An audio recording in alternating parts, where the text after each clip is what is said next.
లొంగుబాట్లపై Maoist party కీలక ప్రకటన చేసింది. అభయ్ పేరుతో 4 పేజీల లేఖ విడుదల చేసింది మావోయిస్టు కేంద్ర కమిటీ. విప్లవ ద్రోహులుగా మారి శత్రువుల ఎదుట లొంగిపోయిన ఇద్దరికి తగిన శిక్ష ప్రజలే విధిస్తారని లేఖలో పేర్కొన్నారు. మల్లోజుల ఆసన్నలు విప్లవ ద్రోహులుగా మారని అన్నారు. ఆయుధాలను వదిలిపెట్టడంపై మల్లోజుల వితండవాదాన్ని తెరపైకి తెచ్చారని పేర్కొన్నారు. కేంద్ర కమిటీతో చర్చించకుండానే మల్లోజుల లొంగిపోయారని, విప్లవ ద్రోహులు మల్లోజుల ఆసన్నకు తగిన శిక్ష విధించాలని చెప్పారు.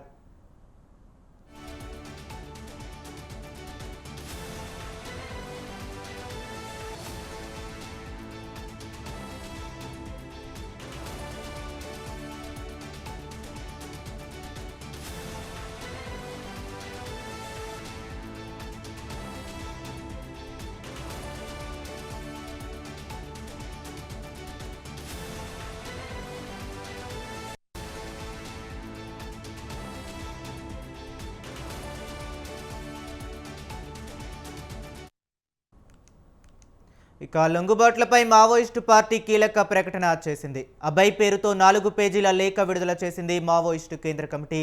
విప్లవ ద్రోహులుగా మారి శత్రువుల ఎదుట లొంగిపోయిన ఇద్దరికి తగిన శిక్షే ప్రజలు విధిస్తారని లేఖలో పేర్కొన్నారు. ఇక మల్లోజుల ఆసన్నలు విప్లవ ద్రోహులుగా మారని అన్నారు. ఆయుధాలను వదిలిపెట్టడంపై మల్లోజుల వితండవాదాన్ని తెరపైకి తెచ్చారని పేర్కొన్నారు. కేంద్ర కమిటీతో చర్చించకుండానే మల్లోజుల లొంగిపోయారని, విప్లవ ద్రోహులు మల్లోజుల ఆసన్నకు తగిన శిక్ష విధించాలని చెప్పారు.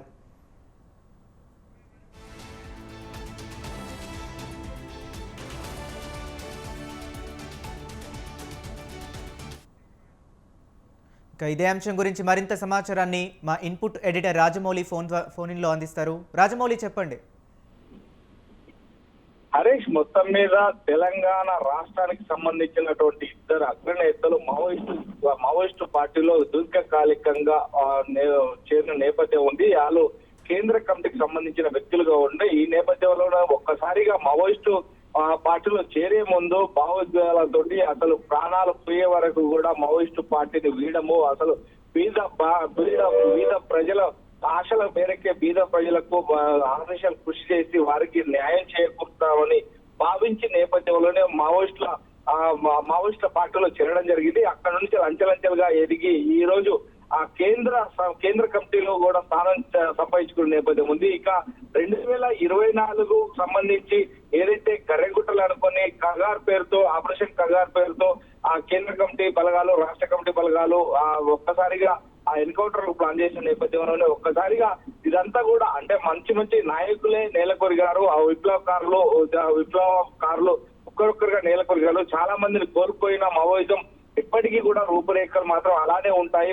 పేద ప్రజలకు, బడుగు బలహీన వర్గాలకు అన్నిటికీ అండదండగా ఉంటామంటూ చెప్తూనే ఒక్కసారిగా మావోయిస్టు నేతృత్వంలోనే ఒక్కసారిగా ఆశ పుట్టింది. ఎందుకంటే సుఖాపేక్షణకు లొంగినటువంటి ఆ సోను అలియాస్ మల్లోజుల ఈ నేపథ్యంలో ఆశన్న వీరందరూ కూడా ఒక తాటిపైకి వచ్చి మొత్తం మీద సుఖాన్ని ఆశ్రయించారు. ఎందుకంటే కేంద్ర కమిటీ సభ్యులు కావచ్చు, ఇదంతా కూడా కావచ్చు, ఒక్కసారిగా ఎన్కౌంటర్ నేపథ్యంలోనే జరిగిన సంభాషణలో వీరందరూ కూడా కేంద్ర భాగస్వామితో ఉన్నటువంటి నేతృత్వంలో వీరందరూ కూడా ఆ డబ్బులకు ఆశపడి అదేవిధంగా వారి పైన ఉన్నటువంటి నేపథ్యంలో ఏదైతే మావోయిస్టులకు సంబంధించినటువంటి పార్టీకి సంబంధించినటువంటి 50 తుపాకులను గవర్నమెంట్ కి అప్పచెప్పడం జరిగింది ఈ పోలీసులకు. ఇదే విధంగా మహారాష్ట్ర సీఎం ముందు ఫడ్నవీస్ ముందు లొంగిపోవడం జరిగింది. ఇదంతా కూడా కావాలనే సంవత్సరం ఉంచాలి కట్టుకుంటున్నటువంటి కట్టుకథలుగా చిత్రీకరించి వారు లాభాపేక్షణ కోసం మాత్రమే లొంగుబాటు చేయడం జరిగింది. ఇలాంటి వారిని ఎప్పటికీ కూడా విప్లవ ద్రోహులుగానే చూస్తాం తప్ప ఎప్పుడు కూడా విప్లవ పార్టీలో పనిచేసిన నీతి గల వ్యక్తులుగా చూడము. దీనికి ప్రజలే బుద్ధి చెప్తారు. ప్రజల చేతిలో శిక్షలు ఖచ్చితంగా పడతాయి. శిక్షలు తప్పవు. ప్రజా కోర్టులో కావచ్చు, ప్రజల చేతిలో కావచ్చు. ఎందుకంటే ఇటు ప్రజలను ఇటు పార్టీని మోసం చేసిన వ్యక్తులుగానే చిత్రీకరించి వారిపైన ఉంటారు తప్ప వీరికి ఎప్పుడు ప్రజల మన్నలు మాత్రం ఉండవు అంటూనే చెప్తున్నారు. ఎప్పుడైతే గెరిల్లాకు సంబంధించినటువంటి నేతృత్వంలో సుమారుగా 61 మందిని తను ఎంబడి తీసుకెళ్లి కమిటీ సభ్యులు కావచ్చు, కార్యదర్శులు కావచ్చు, వీరందరినీ కూడా లొంగిబాటుకు చర్య చేపట్టిన వద్ద దీని వెనుక పెద్ద గూడుపుటానే ఉంది. ఎందుకంటే ఆశ కూడా ఎక్కువైపోయింది. ఎందుకంటే డబ్బాపేక్షణ ఎక్కువైపోయింది.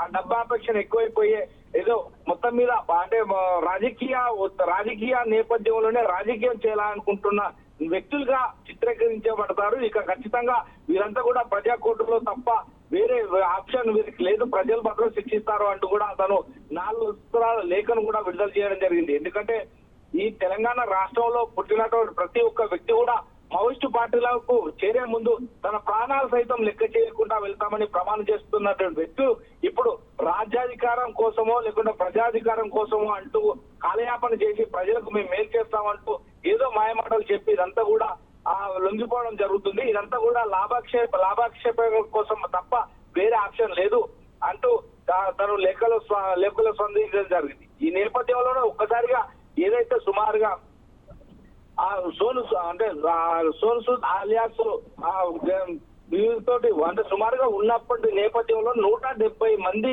మావోయిస్టులు లొంగుదల, మళ్ళా దాని తర్వాత ఒక్కరొక్కరుగా వెళ్తున్న నేపథ్యం, ఇంకా కొంతమంది కూడా లొంగుబాటుకు ఉంటారని నేపథ్యం, వీరందరూ కూడా ఏదైతే మావోయిస్టులకు సంబంధించినటువంటి కొన్ని పర్సనల్ విషయాలను కూడా పోలీసులకు ఇటు రాష్ట్ర గవర్నమెంట్ కావచ్చు లేకుంటే అధికారులు కావచ్చు తెలియపరుస్తారు. కానీ మొత్తం మీద మావోయిస్టులు ఇలా చేయడం మాత్రం ఇది భావ్యం కాదు. ఏదైనా మావోయిస్టు పేరు చెప్పుకొని పార్టీలో సిద్ధాంతాలు ఉన్నటువంటి వ్యక్తి, 10 మందికి చెప్పాల్సిన వ్యక్తి, రాజ్యాధికారాన్ని సాధించాల్సిన వ్యక్తులు ఇలా చేయడం కరెక్ట్ కాదు.